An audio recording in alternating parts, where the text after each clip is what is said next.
Hey, what's going on, everybody? This is John J. Gaiman on the mic here, coming at you with a brand new episode of the ACSA Dynasty in Maximum Football 2020. It's going to be a good triple header here, man, as we got two of the four teams that went to the college football playoff back in Season 1 playing in this game, as well as a top 25 team that is on the rise potentially. So it's going to be a great episode here, man. Make sure you smash that like button, as well as hit subscribe if you do have to be brand new to the channel, and like what you see as well. That being said, though, let's start off with the first game that we got planned here for you guys. We have the Capital of Tennessee Bulldogs, who are your defending national champions. They're taking on the Warwick Red Rams from the Stars and Stripes Conference. We check out the first drive of the game for the Capital of Tennessee Bulldogs, as we have Deshaun Gray in shotgun. Gonna get it out quickly to the right-hand side. Gets it out to Colvin. There's gonna be a nice little firm game on the play, as they're already in Warwick territory already. And what a leap by Neal as well. On top of that, reaching up for the heavens to avoid a wimpy tackler as well. Because now we got another 1st and 10. Eric Bland going to the outside, and the offense is looking very good here on this very first possession of the game. We'll see if it turns into a end zone score for the Bulldogs, as they already got themselves a 1st and goal situation here, sitting on the 5-yard line. Although they made it a little bit harder on themselves. An illegal procedure actually going to go ahead and knock them back just a little bit. As Gray will drop back some more. He's looking around, going to send this thing towards the end zone, and almost gets it completed. His receiver trying to make a play for him, but it didn't happen.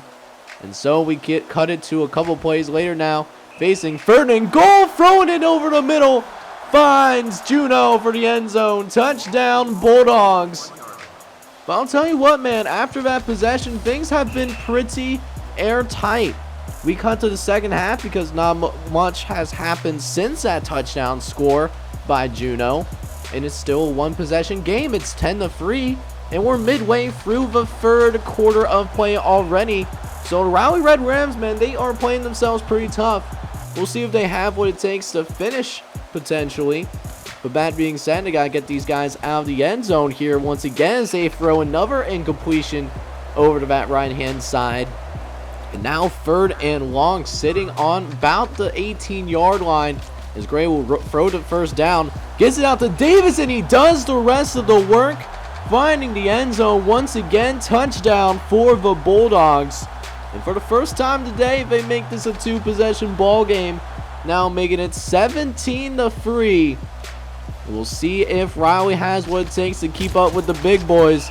Right now, it's not looking too good here in the second half. It seems like the Capital Tennessee offense has finally started to find their rhythm a little bit, as Gray will drop back once more, finds Atkins over the middle, has some space to work with, and is finally brought down at about the 26-yard line. As now we got 1st and 10 once again. Deshaun Gray will drop back, throw to the left-hand side. He had an open receiver, but overthrew him, unfortunately. So an incompletion leading to the 3rd and long, as they go to the outside. Gets it out to Eric Bland once again, and it's a 1st down for the Bulldogs. Lots of running room on the outside. You can see the speed of this Capital Tennessee offense, as Gray will look to throw downfield. Gets it almost into the end zone. Had Neal, but is marked down at the 1-yard line. The 1-yard line monster getting to him, of course, but not wasting too much time, though, as Deshaun Gray finding the end zone once again as well. This time for the legs, his 1st rushing touchdown of the game. And now it's a 24-3 performance, and it could get a lot uglier here, as Davis running down the sideline. He's gone like a girl in a country song. Touchdown, Bulldogs. And it's now all of a sudden 31-3. You would think that being pinned deep in your own territory, would mean that you're safe, but don't be so sure, man.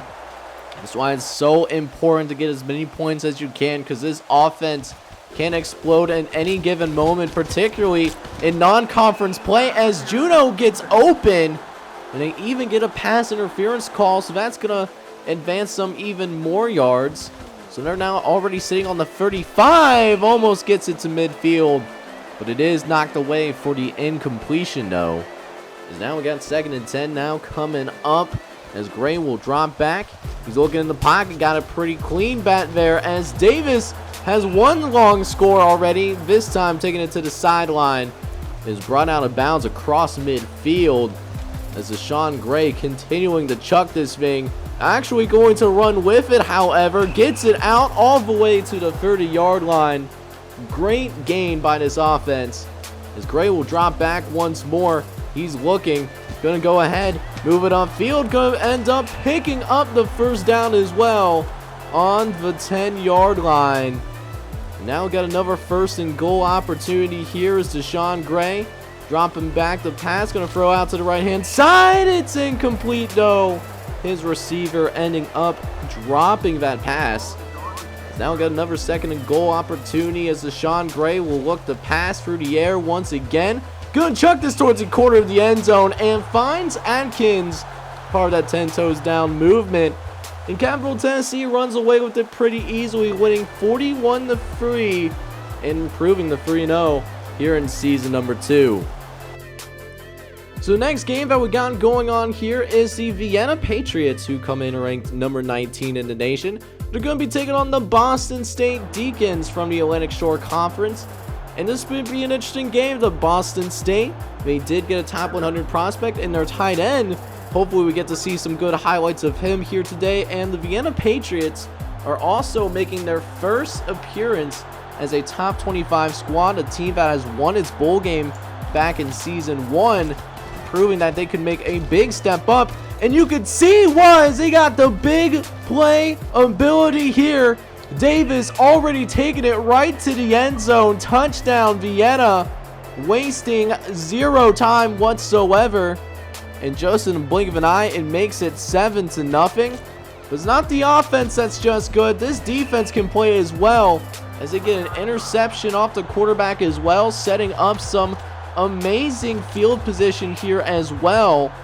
That being said, they're not perfect. There's an overthrow that does lead to the incompletion. Now 2nd and 10. George dropping back on a throw to the right-hand side. Tries to get out to his receiver, but is deflected away as well. So that does mean that a 3rd and long is coming up for Vienna, as George will have to throw it once again. A clean pocket. Throwing it towards the back of the end zone, though, and it's caught off the deflection. Touchdown, Vienna. And it's now 14-3. As Vienna looks like they are establishing control early in this ball game. As George looks to send another one out there. This time it's to McGuire, the tight end, getting wide but naked open for another touchdown. And it makes it 21-3. Now we'll see if the Boston State Deacons have a little bit of fight in them. Last season wasn't very successful for them. They only went 3-9 despite having a terrible non-conference schedule. So you could see how conference play went for Boston State in season number 1. Hopefully season number 2 goes a little bit better. They come into this game 1-1 on the season. As now Bowler will drop back the pass once again. Looking over the middle. Nobody was home though. Could have easily been picked off, but safety wasn't ready to be great there. And now it's 3rd and 11. Bowler again throwing it over the right-hand side. Gets it to Green though, but he's brought down at about the 10-yard line. But what a great pass throw as well. He's now got another 1st and goal opportunity. Bowler dropping back. He's going to try to run towards the end zone. He's finding forward, and he's going to get in. Touchdown, Deacons. And Boston State finally gets their first touchdown. The quarterback running for his life and getting it up in there. And it cuts it back down to a 2-possession game for the time being. But that being said, you got to stop these big plays, though, as there's McGuire out once again, running away from the whole field, and it's another touchdown for Vienna. And we're not even a full quarter in yet. They have already allowed 28 points. Just not a good look for this defense, especially playing against a group of 5 team. You know, Boston State, they certainly have a lot of work to do in order to build this squad up, and throwing an interception doesn't help as well. So an offense that's already had quite a few big plays in this ball game, they get phenomenal field position as well on top of that. And McKinney going to take full advantage of it. First play after the interception, another long touchdown pass. And we're not even halfway through the second quarter. It's 35-13. Like, this is usually like full scores in the ACSA. I've seen a lot of high scoring games in, you know, the simulated games. Like, I've seen teams scored 60, 70, 80 points like when a game is simulated, but I've never seen this many points scored this quickly in a live game seen here on the channel. And the whole defense is unfolding for Boston State right now. I don't know how they stop this thing. You know, they can't stop a nosebleed even if they tried, as George runs it into the end zone once again. Another touchdown for the Patriots, and now it's 42-13. Hasn't been a good look, man, whatsoever. And Boston State, you know, it's not like their offense has been terrible. You know, most teams, if you can score around 30 points a game, most of the time you'll be able to at least be in a position to win the game. But they're on pace to score roughly that amount, and they're getting absolutely blown out of the water right now. I'm wondering if the Patriots are starting to think about a little bit getting the backups in, but hey, this is the ACSA. Anything can happen here. They got a second and short now. Webb going to go ahead, try to run it over the middle, and does end up at the very least picking up the first down and getting to midfield. As we now get into the 2-minute warning now here for the Deacons. Boston State looking to get some points on the board before they go into the locker room for halftime. We'll see if it works out for them, as Bowler is dealing with the blitz, has to try to get out of there, and somehow does so. Now he has spaces on the outside, and he's brought down from behind at about the 22-yard line. So now the Deacons are just outside the red zone looking for an opportunity, but throws an interception instead, and it's going to be trouble. Brothwell, nobody in front of him, nobody can catch him either. It's a pick six, bro. Botwell taking it all the way back for a touchdown, and Vienna continues to pour it on against the Boston State Deacons here in non-conference play. It's 49-13. Granted, things have slowed down a little bit, but the pain does not stop. Another touchdown for the Vienna Patriots here once again, and they end up scoring 70 points. They win easily, winning 70-16, an absolute murder on the football field. So for our final game of the day, we have the Warwick Rebels, who are the defending national runner-ups as well as the Atlantic Shore Conference champions, taking on the Philadelphia Tech Black Mambas, who will need every part of that Mamba mentality in order to go ahead and try to keep this thing as close as humanly possible.